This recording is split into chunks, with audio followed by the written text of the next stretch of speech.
มันการเมืองของเขาเจ้าเจ็ดอย่างเขาบ่มักคอมมิวนิสต์เขาก็บ่มักคอมมิวนิสต์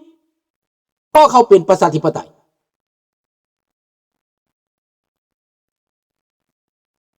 อันนั้นมันเป็นการเมืองของเขาอย่างวะเฮาบ่ได้ตายอย่าลุงโพ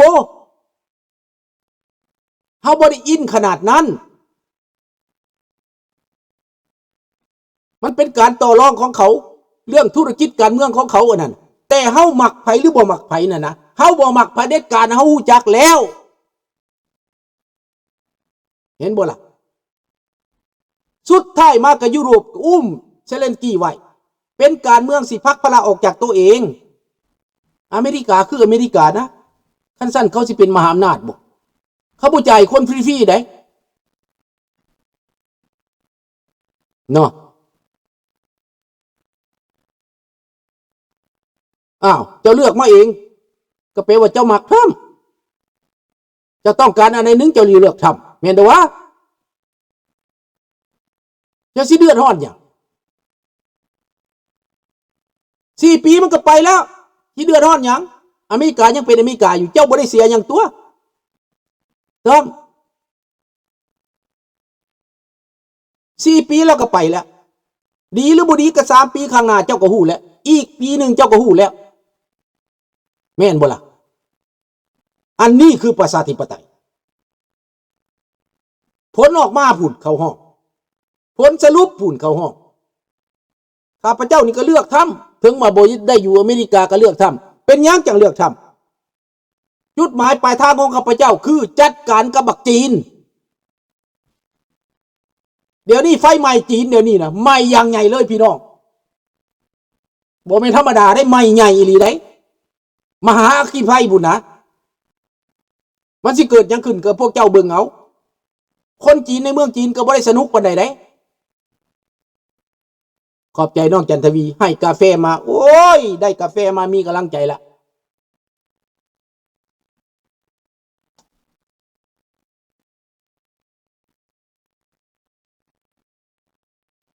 เฮาเข้าใจว่าการเมืองคือการเมืองแต่จุดยืนของเฮาคือต่อต้านเผด็จการเฮาบ่ได้มาต่อต้านธรรมเฮามาต่อต้านเผด็จการเฮามาต่อต้านพวกที่มาแทรกแซง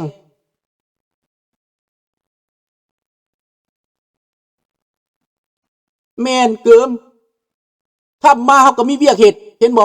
12 ชั่วโมงเราเฮ็ดต่อมื้อมีเงินมีบ้านมีรถมีเบียร์กินมีเหล้าดีๆกินมีอาหารดีๆกินบ่ได้กระทบอีหยังมักก็บ่เป็นหยังบ่มักก็บ่เป็นหยังปล่อยให้อเมริกาเขาเฮ็ดเวียกเขาสบายดีนาซาเฮาต้องการคนเข้มแข็งมาจัดการกับบักจีนที่มันลุกลานเอเชียในตอนนี้อันนี้ที่ข้าพเจ้าต้องการพี่น้องแต่ว่าสำหรับการเมืองกับยูเครนก็น่าเห็นใจยูเครนอันนั้นโอเคแต่เฮาก็เข้าใจว่าเซเลนสกี้ก็เอาตัวรอดได้อยู่ดอกนะเซเลนสกี้เอาตัวรอดได้มันสู้มาป่านนี้แหละจากที่ว่าจะเสียเมืองหลวงกลับกลายมารักษาความมั่นคงได้ขนาดนี้นะถือว่าสุดยอดสลาวายูเครนี พี่น้อง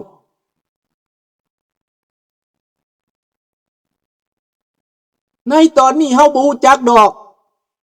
ว่าจีนกับอเมริกาเขาสิเว้าหยังกันมื้อนึงเขาก็ตกลงกันได้อยู่นั่นแหละเพราะเขาเป็นประเทศใหญ่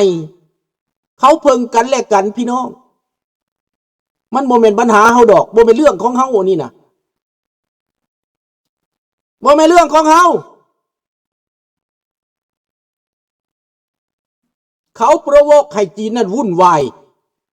เขาแก่เวลาเขาขึ้นราคาเขาขึ้นภาษีให้ประชาชนจีนเดือดร้อนบ่มักลัทธิคอมมิวนิสต์เรื่องของมันเนาะบายลูกหลานไปนอนแต่วันนี้เคียบโดนถล่มหนักนะลุงน่ากลัวค่ะไม่เป็นไรไม่เป็นไรเดี๋ยวเกียบก็ถล่มคืนแต่เกียบยังบ่ได้ถล่มประชาชนเด้ออย่าลืมเด้อเซเลนสกี้ยังรักษาหลักการสงครามอยู่เด้อเซเลนสกี้ยังบ่ได้ยิงใส่เฮือนประชาชนถ้าเซเลนสกี้อยากยิงใส่เฮือนประชาชนนั่นง่ายมาก เอาไว้นาทีสุดท้ายนะเซเลนสกี้ก็สามารถทำลายได้จีนเขาบอกคือเฮาคิดเขาจะเฮ็ดหยังไต่ตองอเมริกาเสียให้จีนและญี่ปุ่นแนวหนึ่งเอาผู้เฒ่าไปขายให้เขาโอ้ยเจ้าเข้าใจผิดเจ้าเข้าใจผิดเกมการเมืองการค้าการอันนี้มันญาติแย่งกันนั่นอยู่ในเวลานี้เติมรอถ้าผลสุดท้ายมันจะออกมาจังใดคอยยังมั่นใจว่าอเมริกานี่นะเขามีไม้เด็ดกว่านั้นอยู่ดอกถ้าเบิ่งเมื่อจากตาถ้ำมันก็ยังมีอีตาอื่นมาอเมริกาเขายังมีคนเยอะเขายังมีนักธุรกิจเขายังมีนักการเมืองอเมริกาเขายังเป็นอเมริกาอยู่ถ้าเหตุสงครามเขาก็ยังเหตุได้อยู่เห็นบ่ล่ะตอนนี้เขากำลังเหตุสงครามทั้งการฆ่าทั้งการเมืองทั้งการต่างประเทศเขาเหตุสงครามตอนนี้นะเด้อบ่ต้องห่วงดอกเอาเท่านี้แหละมื้อนี้นะจบเท่านี้โชคดีทุกคนขอบใจทุกคนบ่ต้องตื่นตกกระหนกเป้าหมายของเฮาคือประเทศลาวสหรัฐอเมริกาฝ่ายใดมาก็ยังเป็นอเมริกาคือเก่าเด้ออย่าตกใจเลือกทำมากก็บ่ต้องเสียใจให้เราเฮ็ดหน้าที่ของเราเฮ็ดบ่หลอนประชาชนก็ด่าเราแม่นบ่ล่ะขอบใจจะลุงโพเด้อแสงว่าจังไดเดี๋ยวนี้จีนมาเฮ็ดโรงงานผลิตซามีคันดักเตอร์ปล่อยน้ำเสียลงแม่น้ำของก็เฮามักจีนได้เฮ็ดจังไดซั่นเฮามักจีนก็ต้องรับจังซั่นแหละแสงเอ้ยรัฐบาลลาวมักจีนเด้ข้าพเจ้านี่บ่มักกันจีนคอมมิวนิสต์บ่มักเท่านั้นแหละ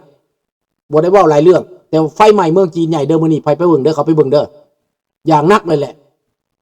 เอาขอบใจทุกท่านทุกคนเนาะอำลาพระจากเท่านี้ขอบใจน้องจันทวีขอให้มีโชคมีลาภมีแต่สุขภาพเข้มแข็งอยู่ดีมีแรงเด้อขอบใจที่ให้กาแฟมา$27.72 แคนาเดียนเด้อขอบใจหลายๆเด้อ thank you good night บอนนุยราตรีสวัสดิ์บายบาย